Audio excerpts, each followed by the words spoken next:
নমস্কাৰ বন্ধু বান্ধৱীসকল, গোটৰ মহিলাসকলৰ বাবে ভাল খবৰ। সহায়ক গোটৰ মহিলা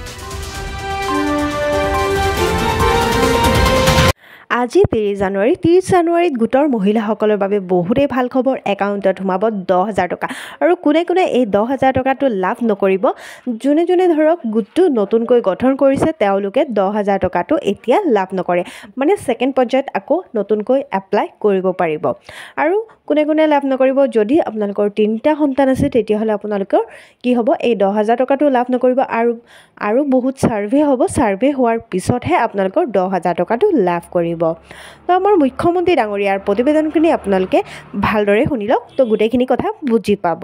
আজি মুখ্যমন্ত্ৰীৰ মহিলা উদ্যমিতা আঁচনি, যিখন আঁচনিৰ জৰিয়তে অসমৰ আত্মসহায়ক গোটৰ মহিলা সদস্যসমূহক প্ৰথম পৰ্যায়ত 10,000, দ্বিতীয় পৰ্যায়ত বেংক আৰু ৰাজ সাহায্যৰে 25,000 আৰু তৃতীয় পৰ্যায়ত 50,000 টকা পৰ্যন্ত বেংকৰ জৰিয়তে দিয়াৰ ব্যৱস্থা থাকিব।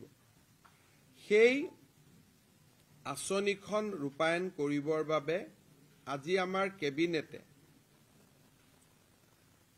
2,000 কোটি টকাৰ অনুমোদন জনায়।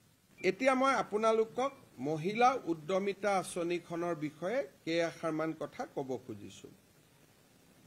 আমাৰ ৰাজ্যৰ আত্মসহায়ক গোটৰ সদস্যসকলক আমি 4 লানি ছাৰ্ভে কৰাৰ পিছত, কাৰোবাৰ 3টা সন্তানত আছে নে তাতকৈ বেছি আছে, বিভিন্ন ছাৰ্ভে কৰাৰ পিছত আমি 31 লাখ মহিলাক প্ৰথম পৰ্যায়ত এই আঁচনিখনৰ বাবে উপযুক্ত বুলি আমি ইনফৰমেশ্যন বা আমি তথ্য কালেক্ট কৰিছোঁ।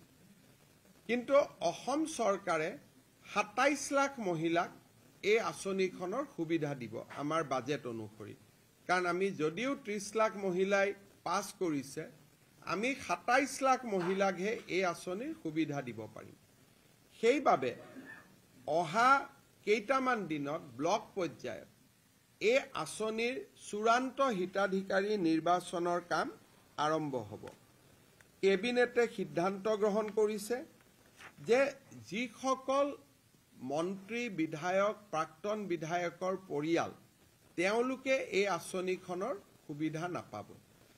দ্বিতীয়তে, যিসকল ৰাজপত্ৰিত বিষয়া, gazetted class 1 and class 2 officer, তেওঁলোকৰ পৰিয়ালেও এই আঁচনিৰ সুবিধা নাপাব। যিসকলৰ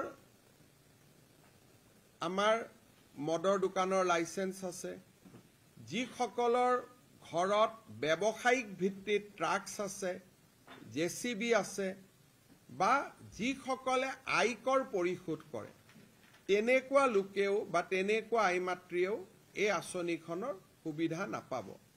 আৰু যিসকল আইমাতৃ মহালাখপতি হৈছে, তেওঁলোকক আমি এখন সুকীয়াকৈ আঁচনি দিম। যিহেতু অলৰেডি তেওঁলোকে বেংকৰ পৰা লাখ টকা লোনেই ল'লে, গতিকে 10,000 টকা লোৱাত ইয়াৰ প্ৰয়োজন নাই।